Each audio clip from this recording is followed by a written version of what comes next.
Mexico gamsunga Altiplano zela kona zamdo oding kitijo tilha sata anehi inehi. Altiplano zel apamlang wall asandane 15 feet apain. Jutilawa apama hen agard nonghi adim set zingo venehi.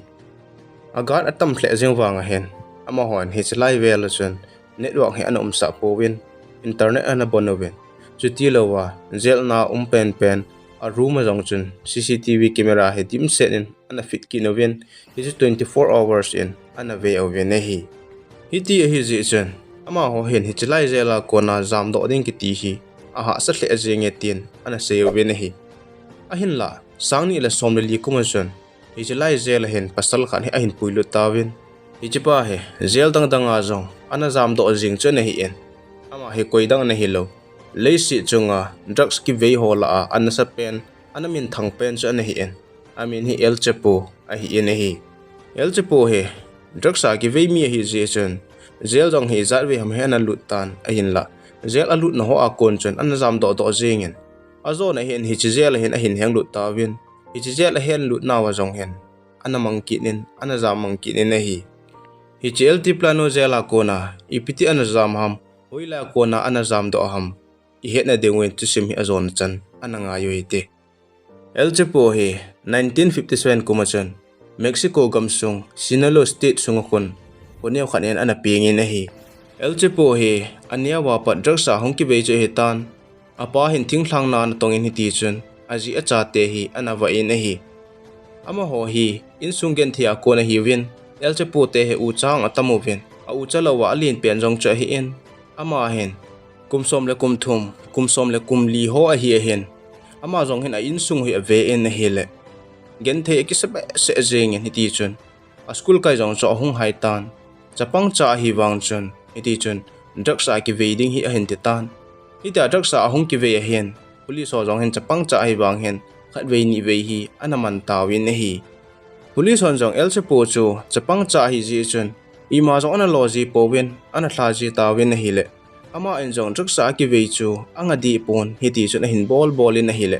a khon na chun Mexico gamsunga draksa ki vei na sata ata ho in El Chapo hi hin dei tawin hiti chun 1970 ko mahin El Guerrero Palma team khat hi a hin join ta ne hi chi team a join jo chun ama hi draksa pule ding draksa tha le ding hin a hin koi tawin hi lai team a danger dan chu drugs ho apua a hilawa I ham khana lo a boina khat ato kha jong le a team ho chon adip loading a team ho chon ama chu a tha jeng duty na chu ana hi kinen a hin la El Chapo chu alung niaw pon hiti chun drugs chun a hung ki veitan a hin tha pan tan a hi le pha chom khat chu ima ati pon hiti je chun a loi hon jong atei hle jeng ovin ama ho jong chun hi cha kon chun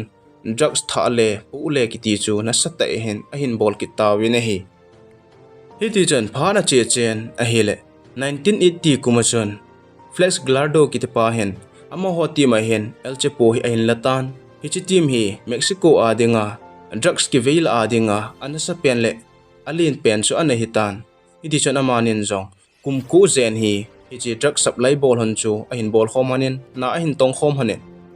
1989 kumachon flex glardo chu police ho hin ahin man khatawin a hi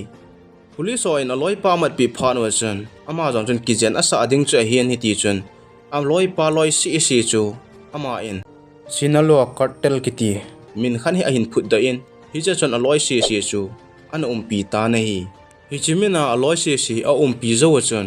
ama in jong na sata chun Mexico gamsunga chun drug supply ha hin boltan hi chi keu chi talowin Mexico akona America lang chan ge hin supply a hin bolta na hi Mexico akona America chan drugs pu lu ding kiti chu thunom ani hi pon ahin la El Chapo he do hapa ta khat jong ani hi ji chun hi chlai ta chun ama en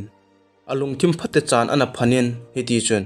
abang bang he drugs so he anam ana hat pon anam a hat lo ho chu gari tayar them ai lawa hele ipp ham hina chunin ana pulu ji in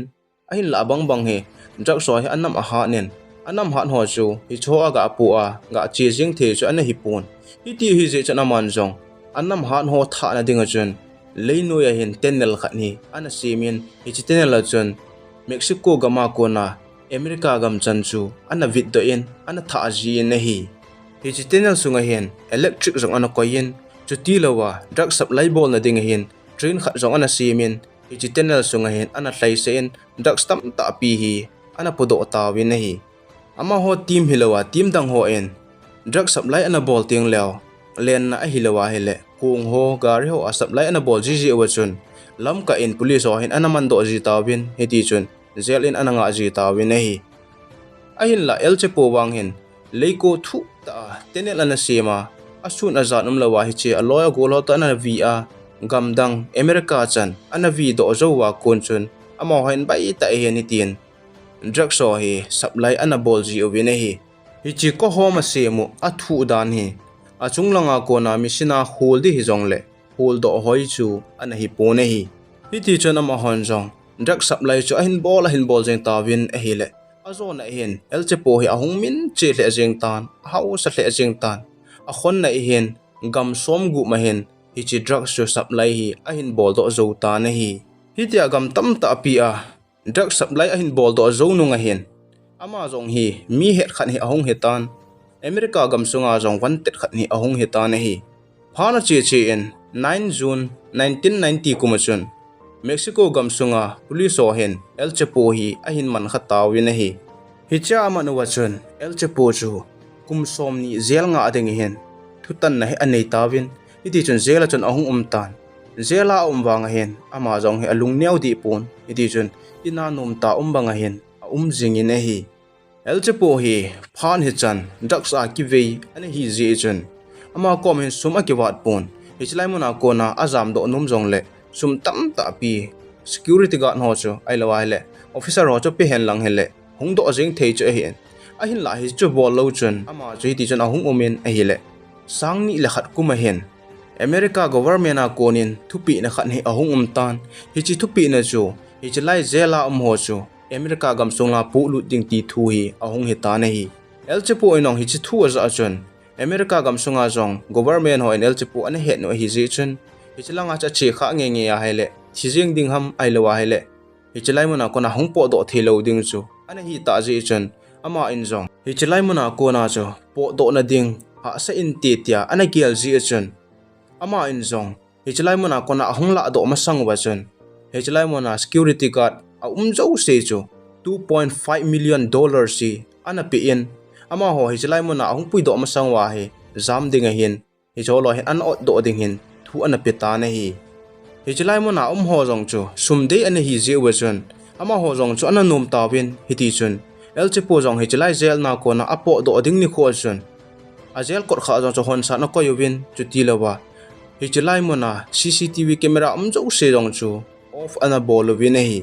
El Chapo jong azam pha na hi pha na hen zela kon chun ahung jam do tan hichlai zela ko na ahung jam do a kon chun ina jong lungmong ta thei to lo chun hiti chun government ki cha na in Hinkho hi a hin mangta na hi ama hi kumsom le kumthum a hi a ko na hin drugs in ahung ki veitan kumsom le kumthum drugs a ahung ki veya ko na hin tu ni chan hin lunggel nupna ki pa na numta Hinkho hi amang khanai po na hi hichilai zela ko na azam do zo sangni le gup kumasun Mexico government in hol na hi a hin nei ki tawin a hin la El Chapo ama do diu chu zo thu na hi in aman do powin iti ama do kilo pha na wachun ama hon jong El Chapo hi wanted in a koywin a na sei chu $5 million ka pi diu hi tin ana sei tawin hele ni khat hi koi ham khat hen El Chapo na location chu government ho na thot tawin na hele government ho jong a pe na chewin na hele chalai mon na chun El Chapo chu ana man tawin na hi army ho in El Chapo amat pha na wachun government in Mexico gamsunga zel ana sapen El Tiplano zela koiding hi ahin ti tawin hiti chun El Tiplano zela chun a koi tawin hi hi El Tiplano zela hen tu ni chan hin koi ma cha jong azam do khanai pon koi ma cha jong azam theinai pon hi ahin la El Chapo wang hi chi zel alu ni kho a kon chun hi chi zela ko na jam do ding plan hi agong in hiti chun zel lim hi drawing a semen hoila kon hin ke po do hen lang hele phadem ti hi plan agong jingin hi El Chapo jong hijlai zel auma kon chun azinu jong ni si ahen ama to ki moto ding an hongin iti chun akilung thim kom honin a kheu thli jing honin hijlai zela kon na apo do ding lampi hi aman jo anangai to en iti chun aina kon chun ajipa na zel in mun chan chu anui lang hin tenel hi mi ana sim sa ina hi